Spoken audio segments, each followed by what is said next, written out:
Hi friends, welcome back to my channel. ಇವತ್ತಿನ ವೀಡಿಯೋದಲ್ಲಿ ಗರ್ಭಿಣಿ ಸ್ತ್ರೀಯರಿಗೆ ನನಗೆ 8th ಮಂತ್ ನಡೀತಾ ಇದೆ, 9th ಮಂತ್ ನಡೀತಾ ಇದೆ. ಬೇಬಿಯ ಕಾಲು, ಮಗುವಿನ ಕಾಲು ಬಂದು ಕೆಳಗಡೆ ಇದೆ.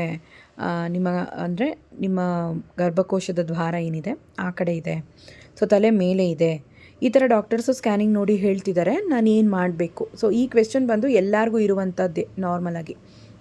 ಯಾಕಂದರೆ ಈ ಒಂದು ಪೊಸಿಷನ್ಗೆ ಬ್ರೀಚ್ ಪ್ರೆಸೆಂಟೇಷನ್ ಅಂತ ಅಂತಾರೆ. ಅಂದರೆ ಮಗುವಿನ ತಲೆ ಮೇಲೆ ಇದ್ದು, ಅಂದರೆ ನಿಮ್ಮ ಚೆಸ್ಟ್ ಹತ್ರ ಇದ್ದು ಮಗುವಿನ ಕಾಲುಗಳು ಬಂದು ಡೌನ್ ಸೈಡಲ್ಲಿದೆ ಅಂತಂದಾಗ ಮಗು ನಾವು ಹೇಗೆ ಕೂತ್ಕೋತೀವಿ ಒಂದು ಚೇರ್ ಮೇಲೇನೋ ಹೇಗೆ ಕೂತ್ಕೋತೀವಿ ಆ ಥರ ಪೊಸಿಷನಲ್ಲಿ ಮಗು ಇರುತ್ತೆ ಅನ್ನೋ ಥರ. ಅಂದರೆ ಕಾಲು ಕೆಳಗೆ ತಲೆ ಮೇಲೆ ಅನ್ನೋ ಥರ. ಸೊ ಈ ಥರ ಇದ್ದರೆ ಏನು ಮಾಡಬೇಕು ಅಂತ ತುಂಬ ಜನರು ಬಂದು ಕೇಳುವಂತಹ ಡೌಟ್ ಇದು.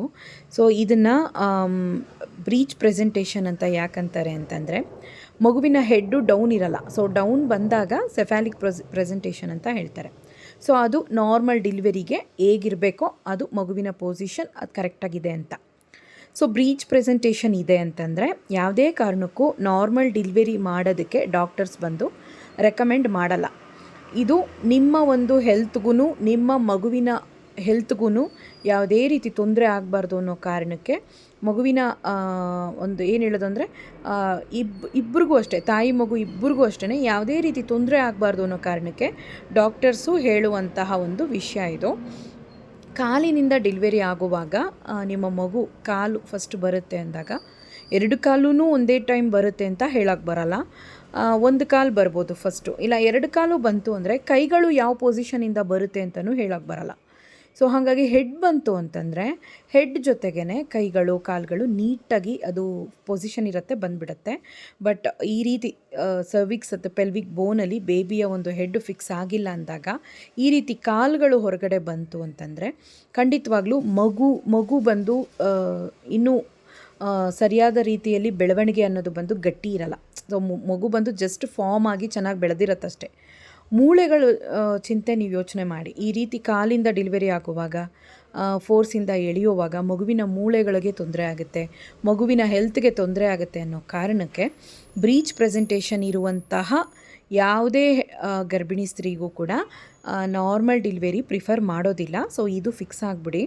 ನೀವು ಈಗ ಈ ಒಂದು 8ನೇ ತಿಂಗಳು 9ನೇ ತಿಂಗಳಲ್ಲಿ ನೀವು ಏನು ಮಾಡಿದ್ರೂ ಮಗುವಿನ ಪೊಸಿಷನ್ ಬಂದು ಫಿಕ್ಸ್ ಆಗೋದಕ್ಕೆ 98% ಚಾನ್ಸ್ ಕಮ್ಮಿ. ಯಾಕಂದರೆ ಎಲ್ಲೋ ಒಬ್ಬೊಬ್ಬರಿಗೆ ಮಗುವಿನ ತೂಕ ತುಂಬ ಕಮ್ಮಿ ಇರುತ್ತೆ, 1 kg ಆ ಥರ ಇರುತ್ತೆ. ಆ ಟೈಮಲ್ಲಿ ಮಗುವಿನ ತೂಕ ಕಮ್ಮಿ ಇರೋದ್ರಿಂದ ಮಗುಗೆ ಅಲ್ಲಿ ಜಾಗ ಇರುತ್ತೆ. ಸೊ ಹಾಗಾಗಿ ಹೆಡ್ ಫಿಕ್ಸ್ ಆಗೋದಕ್ಕೆ ಮೇ ಬಿ ನಾನು ಹೇಳ್ತಾ ಇರೋದು 2% ಚಾನ್ಸಲ್ಲಿ ಹೇಳ್ತಾ ಇದ್ದೀನಿ. 98% ಬಂದು 8ನೇ ತಿಂಗಳು 9ನೇ ತಿಂಗಳು ಬ್ರೀಚ್ ಪ್ರೆಸೆಂಟೇಷನ್ ಬೇಬಿ ಇದ್ದರೆ ಬೇಬಿ ಟರ್ನ್ ಆಗೋದಕ್ಕೆ ಕಷ್ಟ ಆಗುತ್ತೆ. ಸೊ ಚಾನ್ಸಸ್ ಬಂದು ಹೇಳಬೇಕು ಅಂದರೆ ತೀರಾ ಕಡಿಮೆ. ಸೊ ಈ ರೀತಿ ಕೈ ಕಾಲು ಈ ಥರ ಡೆಲಿವರಿ ಆಗೋದು ತುಂಬ ಕಷ್ಟ ಅದು. ಸೊ ಮಗುಗೆ ತೊಂದರೆ ಆಗುತ್ತೆ, ಇಲ್ಲ ತಾಯಿಗೆ ತೊಂದರೆ ಆಗುತ್ತೆ. ಸೊ ಹೆಡ್ ಫಿಕ್ಸ್ ಆಗೋದು ಅಂದರೆ ಇದು ನಿಮ್ಮ ಒಂದು ಪೆಲ್ವಿಕ್ ಬೋನ್ ಏನಿದೆ, ಸರ್ವಿಕ್ಸ್ ಏರಿಯಾ ಬೇಬಿದು ಏನಿರುತ್ತೆ ಅಲ್ಲಿ ಮಗುವಿನ ತಲೆ ಇರಬೇಕು. ಸೊ ಈ ಥರ ಇದ್ದಾಗ ಮಗುವು ನಾರ್ಮಲ್ ಡೆಲಿವರಿ ಆಗೋದಕ್ಕೆ ಚಾನ್ಸ್ ಇದೆ. ಆ ರೀತಿ ಇದ್ದಾಗ ಸಿ ಸೆಕ್ಷನನ್ನೇ ಡಾಕ್ಟರ್ ಬಂದು ಪ್ರಿಫರ್ ಮಾಡೋದು. ಸೊ ಹಾಗಾಗಿ ನಿಮಗೇನೇ ನಾರ್ಮಲ್ ಡೆಲಿವರಿ ಆಗಬೇಕು ಅನ್ನೋ ಆಸೆ ಇದ್ದರೂ ಕೂಡ ಖಂಡಿತವಾಗ್ಲೂ ನೀವು ಇದನ್ನು ಸ್ಟ್ರಿಕ್ಟಾಗಿ ಆ ಆಸೆಯನ್ನು ಬಿಟ್ಟು ಸಿ ಸೆಕ್ಷನ್ಗೆ ಓಕೆ ಮಾಡ್ಕೊಳ್ಳಿ. ಯಾಕಂದರೆ ನೀವು ಸಿ ಸೆಕ್ಷನ್ಗೆ ಸೈನಪ್ ಮಾಡ್ಕೊಂಡ್ರೇ ನಿಮಗೂ ನಿಮ್ಮ ಮಗುಗೂ ಆರೋಗ್ಯ. ನೀವು ಬಂದು ನಾರ್ಮಲ್ ಅಂತ ಹೇಳಕ್ಕೆ ಹೋಗಬೇಡಿ, ರಿಸ್ಕ್ ಮಾಡ್ಕೋಬೇಡಿ ನಿಮ್ಮ ಲೈಫ್ನ. ನೋಡಿ, ಈ ಸರ್ವಿಕ್ಸ್ ಅನ್ನೋದು ಬಂದು ಹೆಡ್ ಫಿಕ್ಸ್ ಆದಾಗ ಈ ರೀತಿ ಡಿಲೇಟ್ ಆಗುತ್ತೆ. 1 ಸೆಂಟಿಮೀಟರು ಮತ್ತು 10 ಸೆಂಟಿಮೀಟರ್ ಡಿಲೇಟ್ ಆಗಬೇಕು. ಸೊ ಅದು ಸರ್ವಿಕ್ಸ್ ಬಂದು ಈ ರೀತಿ ಡಿಲೇಟ್ ಆಗೋದು ಸೆಫಾಲಿಕ್ ಪ್ರೆಸೆಂಟೇಷನ್ ಇದ್ದಾಗ. ಸೊ ಸಿ ಸೆಕ್ಷನ್ ಅನ್ನೋದು ಆಗಲ್ಲ ಆ ಟೈಮಲ್ಲಿ. ಸೊ ನಾರ್ಮಲ್ ಡೆಲಿವರಿಗೆ ಬಂದು ಆ ಟೈಮಲ್ಲಿ ಚಾನ್ಸ್ ಜಾಸ್ತಿ ಇರುತ್ತೆ. ಬ್ರೀಚ್ ಪ್ರೆಸೆಂಟೇಷನ್ ಇದ್ದರೆ ಈ ಒಂದು ವಿಷಯ ನಡೆಯಲ್ಲ. ಸರ್ವಿಕ್ಸ್ ಬಂದು ಕೆಲವು ಟೈಮಲ್ಲಿ ಲೂಸ್ ಆಗ್ಬೋದು, ಡಿಲೇಟ್ ಕೂಡ ಆಗ್ಬೋದು. ಬಟ್ ನಾರ್ಮಲ್ ಡೆಲಿವರಿ ಮಾಡೋದಕ್ಕೆ ಡಾಕ್ಟರ್ಸು ಒಪ್ಪೋದಿಲ್ಲ. ಸಿ ಸೆಕ್ಷನ್ ಅಂತ ಡಾಕ್ಟರ್ಸ್ ಮೊದಲೇ ಹೇಳಿದರೂ ಕೂಡ ನಿಮಗೆ ಪೇಯ್ನ್ ಬರಲ್ಲ ಅಂದ್ಕೋಬೇಡಿ, ಖಂಡಿತವಾಗ್ಲೂ ಬರುತ್ತೆ. ನಾರ್ಮಲ್ ಡೆಲಿವರಿ ಅಂತ ಹೇಳಿರೋರ್ಗೇ, ಹೆಡ್ ಡೌನ್ ಇರೋರ್ಗೇ ನಾರ್ಮಲ್ ಡೆಲಿವರಿ ಬರುತ್ತೆ, ನೋವು ಬರುತ್ತೆ ಅಂತಲ್ಲ. ಸೊ ಸಿ ಸೆಕ್ಷನ್ ಅಂತ ಹೇಳಿದರೂ ನಾರ್ಮಲ್ ಡೆಲಿವರಿ ಪೇಯ್ನ್ ಬಂದೇ ಬರುತ್ತೆ. ಸೊ ಪೇಯ್ನ್ ಬಂತು ಅಂತ ನಾರ್ಮಲ್ ಆಗುತ್ತೆ ಅಂತಲೂ ಅಂದ್ಕೋಬೇಡಿ. ಸೊ ಕನ್ಫ್ಯೂಸ್ ಮಾಡ್ಕೋಬೇಡಿ.